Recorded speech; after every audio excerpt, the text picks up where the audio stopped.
You know, Click Yellow Basket na. Oh, di ba? Ang ganda. Premium na premium. Ang datingan, di ba? Click Yellow Basket na. Yan. Oh. Tapos may Honda yan, oh. Honda logo. Honda logo. Honda logo. At ang ating ADB 160 Attacker. So ano pinintay nyo? Click Yellow Basket. So hawak ko ngayon yung keyless key ng ADB 160. So ito yung original keyless nya. So lagyan natin ng cover yan, protective cover, silicone protective cover yan. So red yung ADB 160 natin. So ito yung ADB 160 natin. Yan.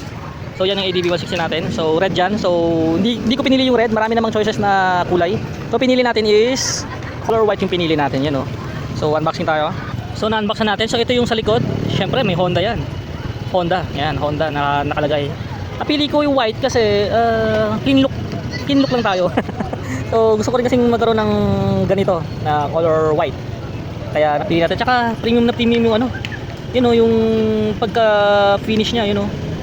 Ang ganda yung pagka silicone niya. You know, nakita nyo, ang ganda klase, you know. Tsaka dito yung texture niya para siyang magaspang. Yan oh. So lagay na natin yan. Tsaka ang kinaganda pala niyan, ito. Itong hook niya, premium na premium yung datingan oh, you know. Nakita nyo naman oh. Ang ganda, ganda. Tsaka may Honda logo. So marami namang choices kung gusto niyo yung may hook o wala. So dyan sa Yellow Basket, check nyo na lang kung anong pagpipilian nyo. Pero masasabi ko lang ang ganda, yan o. Ang ganda ng cover na to, silicone cover. So tara, lagay muna natin yan. So ganyan lang, yan naman paglagay. Yan, o. Swak lang natin. Yun, ganun lang, kasimple.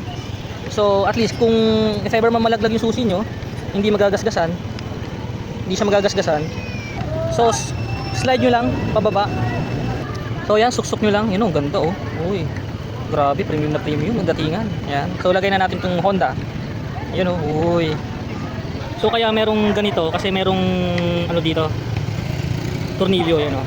So para may pasok natin to. So pasok muna natin.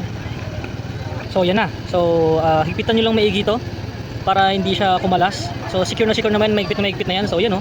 Kung nakita nyo, di ba? Ang ganda, di ba? Panalo. Premium na premium. Or so kita nyo may Honda logo dito sa likod. Yan, ang ganda ng pagka-premium niya, di ba? So pwede na natin isabit dito yan. Pwede natin i-hook dito sa bag natin yan, you know. So yan yung purpose ng bag natin lagi. Lagi naka-hook yan.